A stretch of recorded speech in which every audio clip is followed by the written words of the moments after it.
This is the new Mazda 2 and it's rather like the Mazda 3, only it's slightly smaller and even more affordable. That's pretty much all you need to know. Alright then, I guess I'll do a proper review. Not only does the 2 copy its bigger brother's stylish swooping bodywork, it also adopts the same less is more philosophy. That's less weight means better economy and handling, and therefore more miles and smiles per gallon.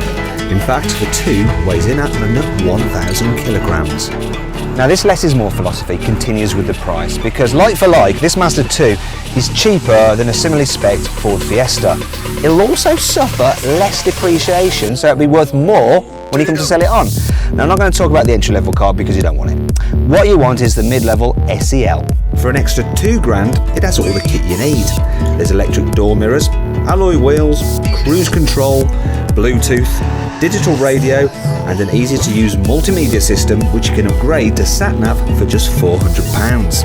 As well as the usual array of airbags and electronic anti-skid control, the SEL model also gets some extra safety kits such as lane departure warning, and there's autonomous city braking. You get height adjustment for the driver's seat, and you get height adjustment for the steering wheel, and it telescopes as well, and so the driving position in this car is spot on. In fact, it's spot on in every Mazda I've ever sat in, to tell you the truth. Okay then, so what's life like for rear passengers? Well, I think these rear windows are quite small, so it can feel a bit dark back here, but other than that, you know, it's perfectly fine for a Super Mini. If I sit up straight, I have just about got enough headroom. 6-footers will probably be able to cope back here, and knee room, yeah, it's about par for the course for this class of car.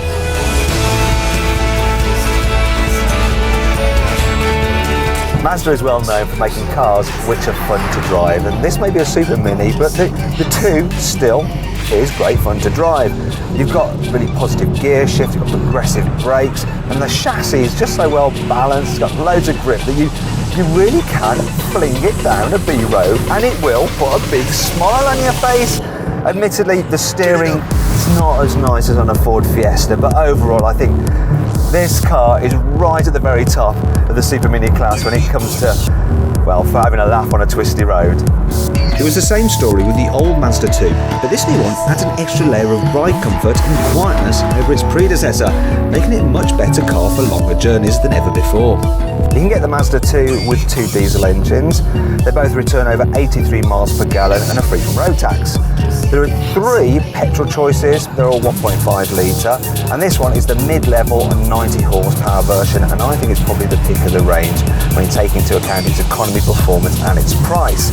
Now speaking of economy, it's supposed to do around 63 miles per gallon, but look at the trip computer, it says I'm doing 49 miles per gallon, which, yeah, it's not quite there, is it? But it's not too bad at all really for this kind of car. One of the things about this engine though is that it's naturally aspirated. In the cars that you get from Ford and Volkswagen, the Polo and the Fiesta, you can get turbocharged engines. Now the difference there is that if you want to accelerate and go quickly, and this car will do 0-60 in about just over 9 seconds, you do have to thrash the engine. Now that does add to the fun, but it will reduce your fuel economy quite a bit, and it does, as you probably noticed, add to the noise.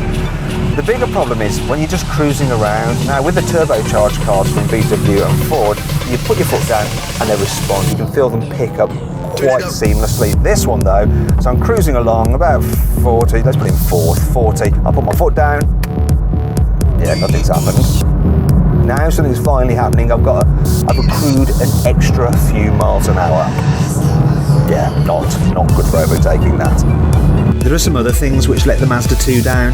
While the dash layout is simple and overall design is sporty, black trim, it all feels a bit miserable and plasticky.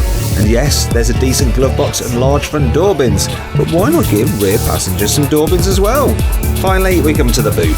It's the same size as the Volkswagen Polos, but nowhere near as flexible.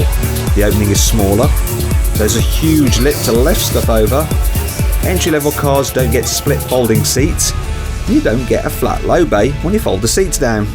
Overall though, this new Mazda 2 is fun to drive, it's stylish and it's great value for money, and you can see the very latest prices by clicking above my head to go to our website.